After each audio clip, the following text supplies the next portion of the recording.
জন্যই তো 850 বছর এই এলাকা মুসলমানরা শাসন করেছে, একটাও মন্দির ভাঙে নাই। অথচ আমরা আমাদের প্রতিবেশী রাষ্ট্রে দেখতে পাচ্ছি এরা অনেকগুলো মসজিদ অলরেডি ভেঙে দিয়েছে, ধোয়া ধোয়া তুলে। ওরা বলছে 500 বছর আগে এখানে নাকি মন্দির ছিল। বিশ্বের মানুষেরা দেখি মাটির নিচে তেল পায়, গ্যাস পায়, আরে শয়তানরা শুধু মাটির নিচে মন্দির পায়।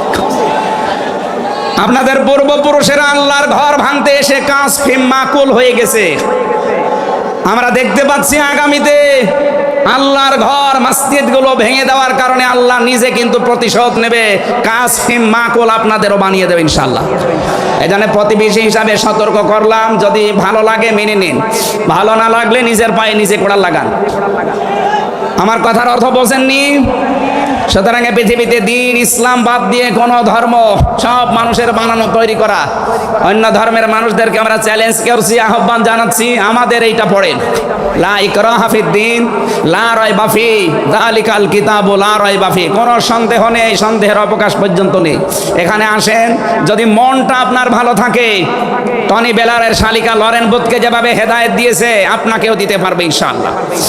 সেই আহ্বান রেখে এখনো যেহেতু 4টা অর্থ ছিল, আপনি যে ইসলামে প্রবেশ করেছেন তার দ্বিতীয় অর্থ আপনি দেখবেন যে আপনার ভেতরে ইখলাস আছে কিনা। আপনি কি লোক দেখানো কাজ করেন না আল্লাহর জন্য করেন, এইটা দেখবেন। 3 নাম্বার, আপনার আকীদা শুদ্ধ আছে কিনা। আজ এই দেশের একটা মুসলিম সংগঠনের উপরে একটা তহমত দেওয়া হয় যে এদের আকীদা ঠিক নেই। আপনার আকীদা কত ভালো, আমি নিচে নামলাম না। 4 নম্বরে উন্নত চরিত্রের অধিকারী হওয়া লাগবে, আর এটা নিতে হবে মুহাম্মদুর রাসূলুল্লাহর কাছ থেকে। 5 নম্বরে আমাদের লেনদেন স্বচ্ছ হওয়া লাগবে। আপনারা তাফসীর শুনতে এসেছেন, আমরা বিস্তারিত আর বলতে পারলাম না আজকে, কারণ আমার সময় শেষ হয়ে গেছে। আগামীতে কিছুক্ষণ পরে যেহেতু ডক্টর মিজানুর রহমান আজহারি ভাই আসবে, ওনার কাছে আমরা আরো গুরুত্বপূর্ণ কথা শুনবো ইনশাআল্লাহ। আজকের কথাগুলো আল্লাহ আমাদের জীবনে প্র্যাকটিক্যাল লাইফে আমল করার তৌফিক দিন, আমিন। বারাকাল্লাহু লানা ওয়া লাকুম ফিল কোরআনিল আযীম। আসসালামু আলাইকুম।